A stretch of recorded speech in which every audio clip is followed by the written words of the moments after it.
Hi guys, with the Labour conference taking place over the next number of days, the Prime Minister, of course, was conducting interviews. Now this one he gave to Laura Kuenssberg on the BBC is in two sections. One which is more positive and the second which is less so. So let's start with the positive one. It's one thing to say we're going to remove illegal migrants, people who have no right to be here. I'm up for that. It is a completely different thing to say we are going to reach in to people who are lawfully here and start removing them. They are our neighbours. They're people who work in our economy. They are part of who we are. It will rip this country apart. And if you're patriotic, you want to serve the whole of your country, everybody in your country, and have an ability to bring that country together and walk forward towards the challenges. You cannot do that if you are divisive, if you only truly want to serve a section of our country. And that's why the fight with reform is different. Most elections have always been Labour or Conservative. This is a different election that we're facing. We have not had a proposition like reform in this country ever before. We've seen it in France and Germany and plenty of other countries. This is a different fight. It is a fight about who we are as a country. It goes to the soul of our future. It will be heard and the effects will be there for generations. And that's why I'm saying to my party, it's all very well navel-gazing, but we've got a big argument to make here. We've got a big fight that we've got to be in, and we've got to win that fight. You said that proposal is immoral, to deport people who are already here if they don't pass more stringent rules. Do you think it's a racist policy? Well, I do think that it's a racist policy. I do think it's immoral. It needs to be called out for what it is. And do you think that Reform UK is trying to appeal to racists? No. Okay, I disagree, but let's leave that aside for a moment. Now, the response was pretty good here.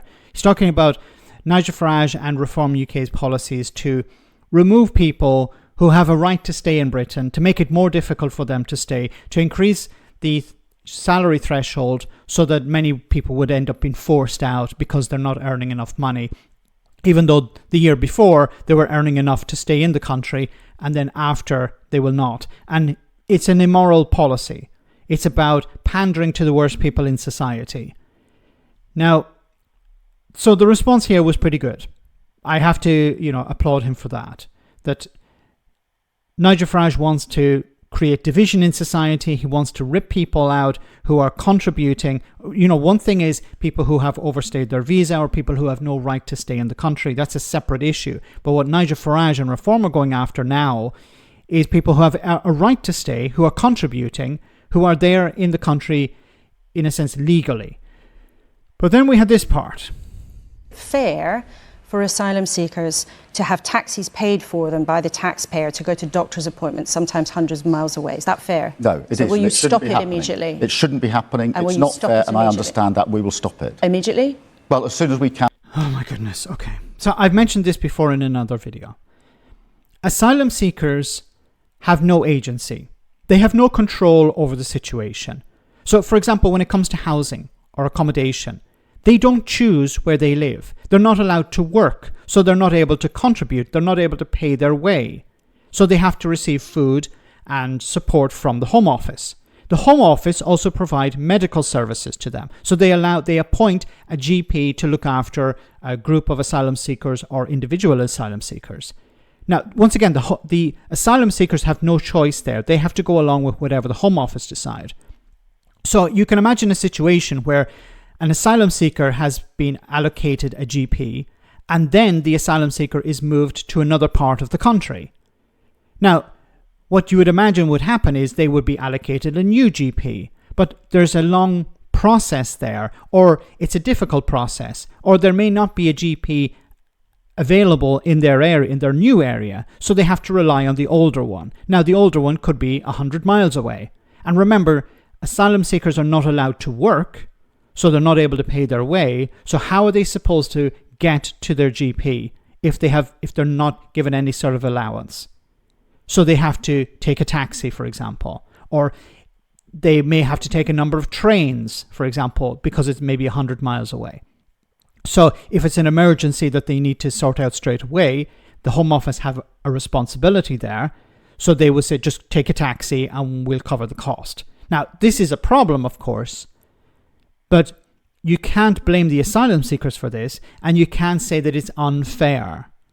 There's nothing about fairness here. This is the reality of the situation. And we will stop it. It's not fair. I completely understand that. And it shouldn't be happening. Is it fair for asylum seekers to be allowed to appeal more than once? Of course, the right of appeal is part of our justice system, but as things stand, asylum seekers can appeal more than once if they are told they have to leave the country. Well, I want to look at the rights of appeal and see whether we can't improve that, because there are too many examples of, for example, people coming here on student visas, doing their studies, and at the end of that exercise, then claiming asylum. We've got, even in the last few weeks, when we've had the returns agreement up with France, when we've tried to return people, there are claims put in hours before the return, which could have been put in weeks before. So we need... Okay, he's dodging the question here, and he's talking about something that's completely different. Are you going to change the appeal system? Now, there may be cases where people should not have a second appeal, but there are cases where people have, it's right that they have a second appeal because the situation maybe has changed. Because the appeals process is very long. So something may change within the first time they appealed and the second time they appealed. So there may be a justification for that. And there are also cases where there's no justification. But you can't take some people's rights away because other people have maybe abused the system. But the other thing about students are coming in with a visa. So they're coming in via the student visa system because they can't access any other way. So, for example, they can't claim asylum through a legal route. So what they're doing is they're coming in via a student visa and then making an asylum claim. Now, they're doing that in many cases because they can't enter via safe routes. So the only other route they can come in is via small boat, and many people don't want to do that. The risk obviously involved with that. There were a number of deaths this week as a result of crossing the channel in a small boat. So that has to change. So if you're forcing people through irregular routes or through visa routes and then abusing that system, then you're going to create problems like this. So the solution, once again, to stop the boats is to create a safe route. And the way to stop people from using work visas or student visas in the wrong way is to create a safe route. We need to look across the board. I think we need to look at every aspect of illegal migration, upstream, looking at the causes, which of course are often poverty, climate change, persecution, look at the causes, and as a global leader, see what we can do about that with other countries. Much more law enforcement, particularly with France on the northern border, processing those claims, returning people who shouldn't be here, looking across the appeal system to see whether we can't make it more effective and more efficient. All of that needs to be done, including introducing, as I announced this week, digital ID, so that we are clear in the principle that you cannot work in the United Kingdom if you do not have ID. Because too many people are able to get into the black economy and work illegally in this country, and we need to deal with that and deal with that effectively. Fair. Okay. So the approach seems to be, we'll throw everything against the wall and hope something sticks. Look, he mentioned here processing of claims. This is something that the government can do straight away that will deal with a great deal of the problem. There are so many people in hotels, in rented accommodation, because the backlog is so great. So if you throw more resources at that, you'll be able to move people out of hotels, out of this type of emergency accommodation for asylum seekers and refugees, and then they can move into regular accommodation. And it takes the tension out of the situation. So I think there should be more focus on processing claims than these gimmicks such as the one in, one out, or acting tough, or smashing the gangs, or putting pressure on the French. We know if you want to stop the small boat crossings, you need to create safe routes. And if you want to reduce the tension in communities when it comes to these ex-hotels that the Tories created, this is a problem the Tories created. If you want to deal with that, you need to process the claims, which they are doing.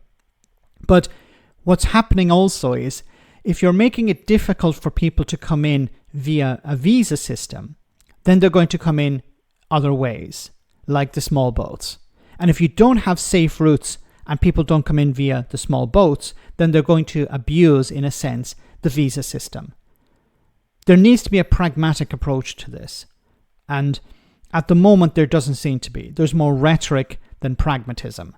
Let me know in the comment section, guys, what you think, and I'll see you in the next video.